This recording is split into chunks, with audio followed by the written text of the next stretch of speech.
Hello दोस्तों, हमारे YouTube channel emotional story by Anabia में स्वागत है। दोस्तों, आपकी बहन आपका दोस्त हाजिर है आपकी खिदमत में एक और नई कहानी लेकर आई हूँ। आप जितना प्यार मेरी कहानियों से कर रहे हैं, मैं आपका बहुत शुक्रगुजार हूँ। दोस्तों, आइए चलते हैं आज की कहानी पर।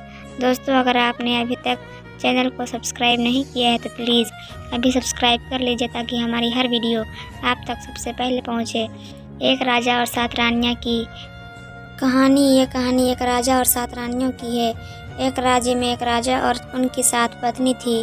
उन लोगों को किसी भी चीज़ की कमी महसूस नहीं थी, बस एक ही चीज़ की कमी थी। उन सभी 7 रानियों का एक भी बच्चे नहीं थे, इसलिए उसे बच्चे की कमी महसूस होती थी। लेकिन उनमें से 6 रानियाँ काफ़ी सुंदर थी और अपनी सुंदरता पर घमंड करती थी, और सबसे छोटी वाली रानी दिखने में काली और सुशील थी और घर के कामों में लगी रहती। एक दिन राजा ने शिकार के लिए अपने घने जंगल की ओर निकला और उदास होकर एक पेड़ के नीचे बैठ गया। कुछ समय बाद वहां एक साधु आ पहुंचा और कहा, तुम इतने उदास क्यों हो पुत्र? राजा ने सारी बातें उस साधु को बताई।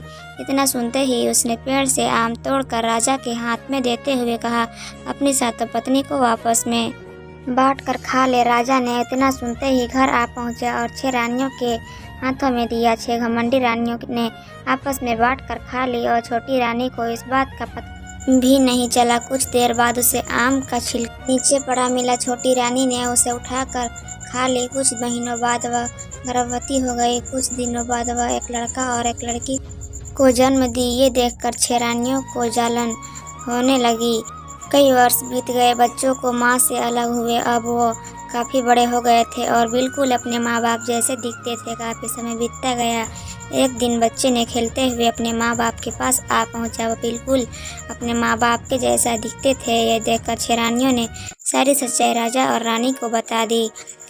राजा ने उन दोनों बच्चों को गले से लगाकर उन्हें अपने आसपास रख लिया और 6 रानियों को घर से बाहर निकाल दिया गया। राजा और रानी खुशी खुशी रहने लगे। एक गांव में एक राजा रहता था।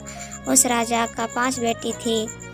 5 में 4 गोरी और एक काली थी। उन चारों को अपने रूप पर बड़ा घमंड था। एक दिन उनके पिताजी ने उन 5 बहनों से उनकी शादी की बात की। उनमें से 4 बहुत खुश हो गई और एक बहन ही दुखी थी। 4 इसलिए खुश थे कि इसकी शादी एक अच्छे राजकुमारों के साथ होगी, और एक इसलिए दुखी थी कि हम जैसी काली लड़की के साथ कौन राजकुमार शादी करेगा। उन 5 बहनों का स्वयंवर रखा गया। वहाँ दूर दूर से राजकुमार आए और चारों बहनों के लिए 4 राजकुमार हो गए।